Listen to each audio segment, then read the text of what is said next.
ዙሩ ውጡ ቢሮ ብቻ ምን ትሰራላችሁ? እዩ እሁድ ቅዳሜን በቃ ሲደክማችሁ ሌላ ጊዜ ማረፍ ነው። እስከዛች ወንበር ላይ እስካለን ድረስ አንረፍ፣ እንውጣ። ስራው ራሱ እኮ እንደዛ ነው በባህሪው። ከሰው እንገናኛለን፣ ጥቆማዎችንም እንሰማለን፣ የተበላሹ ስራዎችን መለስ ብለን እናገኛቸዋለን። ወዲያው ለማስተካከል እድል ይሰጠናል። ሳትወቀሱ በራሳችሁ ቀጣይነት ያለው ስራ ህዝቡን ባህል እንዲያደርገው ታደርጋላችሁ። እንደዛ ሲሆን በሪፖርት በወረቀት የመጣልንም ብቻ እየሰራን ትክክለኛ ውጤት አናመጣ። ፈትሹ፣ እዩ። የጽዳት መጓደል በሰራናቸው ቦታዎች የጽዳት ኤጀንሲን እያልኩ አይደለም። የተሰጣቸው መንገዶችና አካባቢዎች በሚገባ በጥረው እያጸዱ ናቸው እነሱ። አጠገባቸው የሰራናቸው ተቋማት፣ የንግድ ቦታዎች ከተማን እኮ መገንባት ብቻ እኮ አይደለም፣ የከተማይነት ባህልን መገንባት አለብን። የከተማይነት ባህልን ለመገንባት አመራሩ ከተማ ይሁን ራሱ። እኛ መሪዎች ነው፣ ሌላው ተከታይ ነው ብለናል፣ ይከተለናል። እኛ በትክክል ያልነውን ስንሆን አድርጉ ያልነውን በፍጥነት የሚያደርግ ህዝብ አለን። እውነት በአዲስ አበባ ከተማ ነዋሪ ይሄ ፖለቲካ አይደለም፣ መፍራት አለባቸው።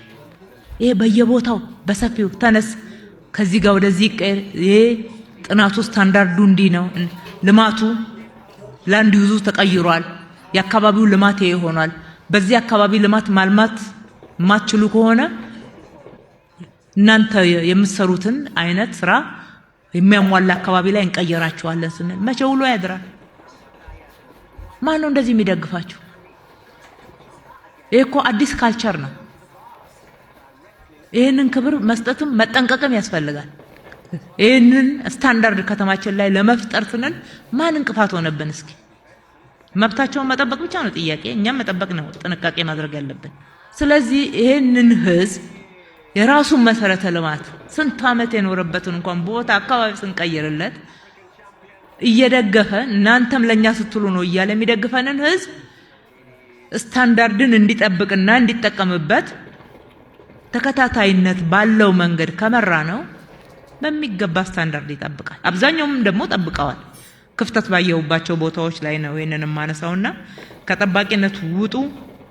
አካባቢን መንከባከብ፣ አካባቢን ማስተዳደር፣ ማጽዳት፣ ስታንዳርድ ማስጠበቅ የሁሌ ስራችሁ ነው። የሁሌ አገልግሎት አሰጣጥ ነው። ህዝብን ማዳመጥ፣ ህዝብን ማክበር፣ ምላሽ ሰጪነት፣ ፈጣን ውሳኔ ሰጪነት፣ የሰጠነው ውሳኔ ተተግብሯል ወይ ብሎ መከታተል፣ መተግበሩን እርግጠኛ ሆኖ ማረጋገጥ። የሆነ ደብዳቤ መጻፍ አይደለም ግብ። በደብዳቤ በጽሁፍ ምላሽ ሰጡ ብለናል። እሱ ጥሩ ሙቭ አለው፣ ጥሩ መሻሻል አሳይቷል። ነገር ግን ደግሞ የጻፍነው የት ደረሳል? ትክክለኛ ጥያቄ ካልሆነ በኮንፊደንስ ምላሽ መስጠት ትክክል አይደለም። ጥያቄ ያቀረባችሁ ቅሬታ ትክክል በዚህ ምክንያት ትክክል አይደለም ብሎ ግልጽ ማድረግ። በዛ የሚከፋው ሰው አለ? አዎ። የሚያኮርፋችሁ ሰው አለ? አዎ። ይሄንን ከፈራችሁ አመራር መሆን አይቻልም። ነው ውሳኔ ሁሉን አያስደስትማ። መርህ አለን። በመርህ መምራት ላይ ያለውን ክፍተት መሙላት ያስፈልጋል።